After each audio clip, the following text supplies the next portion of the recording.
Well, hello friends, Robert Ham here with VA2A News. Today I'm going to bring to you a product review of the Sig Romeo Zero, this micro red dot optic, all polymer construction to include the lens. The lens does happen to have a special coating on it that's supposed to help it keep from scratching. However, my experience is different from that. I've had it for 2 weeks, put 100 rounds through it in order to zero it, had a great time with that, worked well there. And we're going to jump into this review, and I'm going to share with you how to clean it so that you don't get any scratches on it either. I want you to know that this is not a sponsored review. I purchased this with my own money. If you would like to support the channel, you can do so through the PayPal links or the affiliate links below. I'll keep the cleaning supplies listed as well as the Sig Romeo Zero wherever we can find it.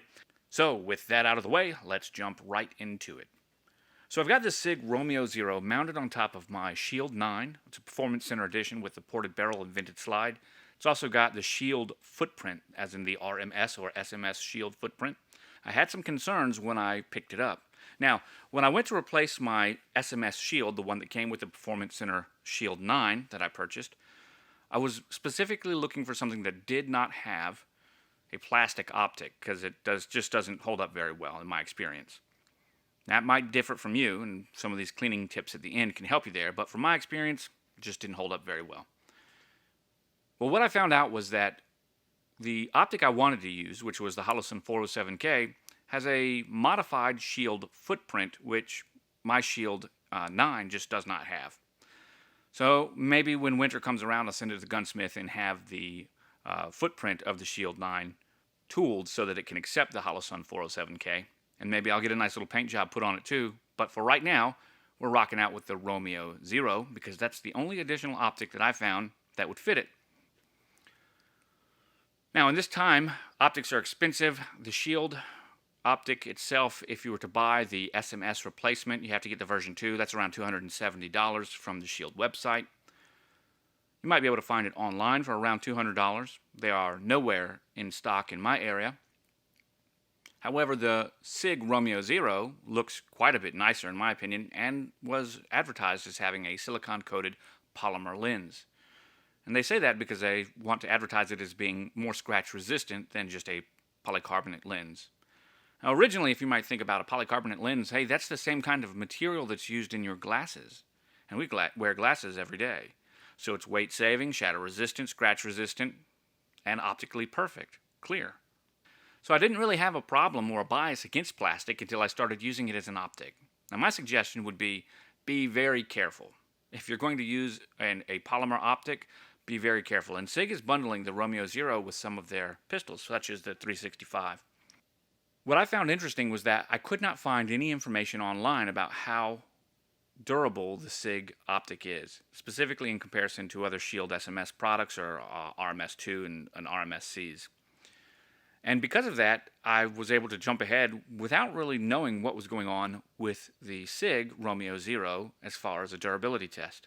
Well, I'm sure that the optic itself is durable from being crushed or hit or impacts and like that. But as we'll see right now, there's some serious scratches on this lens just after 2 weeks of use. Just 2 weeks of daily carry in the holster, a crossbreed holster, underneath my shirt, where I'm staying in the house mostly. Not really going to many places because of the beer bug that's out there.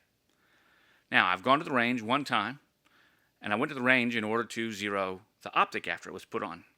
I spent 100 rounds doing that, and as you can see in this nice photo here, we got it dialed in real nicely, and we ended up shooting out to 10 yards, 30 feet, and some of these are just under 2-inch groups, 1.75-inch groups.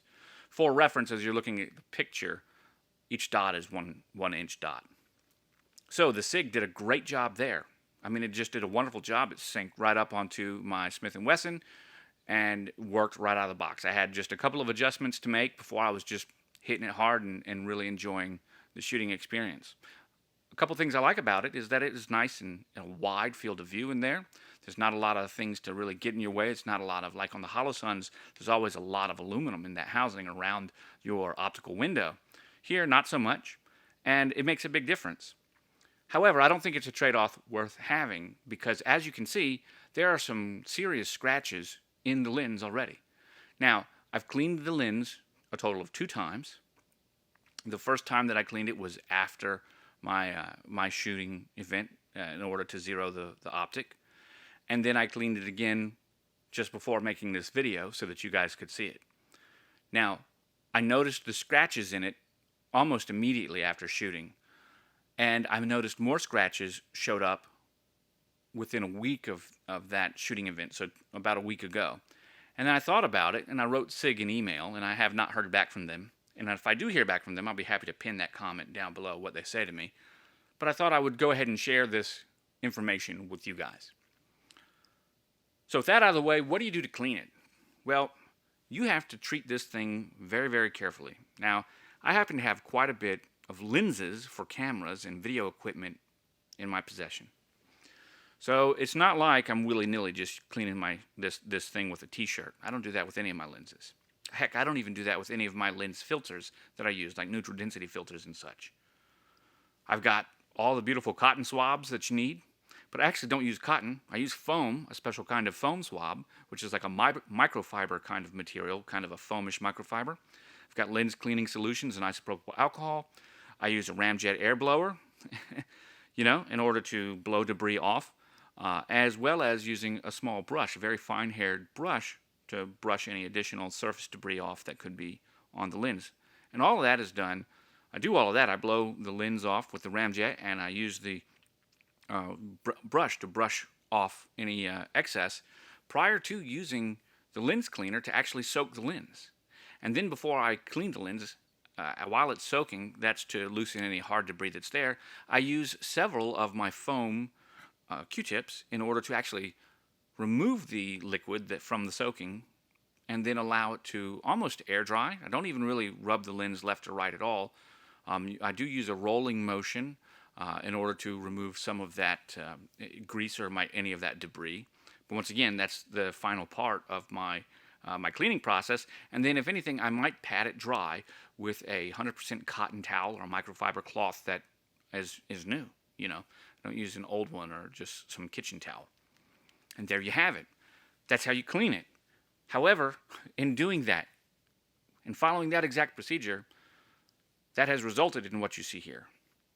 For me, in a $200 optic, it makes me wonder why we can't just get a glass lens, And I think that's where my final thoughts fall. As far as the use of the Sig Romeo Zero, it's easy to use. There's only one button that you use to change light intensity from brighter or darker, and it goes up and down in sequence 1, 2, 3, 4, 5, 6, 7, 8, 7, 6, 5, 4, 3, 2, 1, 2, 3, 4. You just have to remember that. When you move in and out of hot and cold areas, I have not seen the lens fog, which is really nice. When you go from bright to dark areas, it's kind of difficult to adjust that because it's not auto-adjusting. But I find that setting 6 is good for me both indoors and outdoors, and I just leave it on setting 6.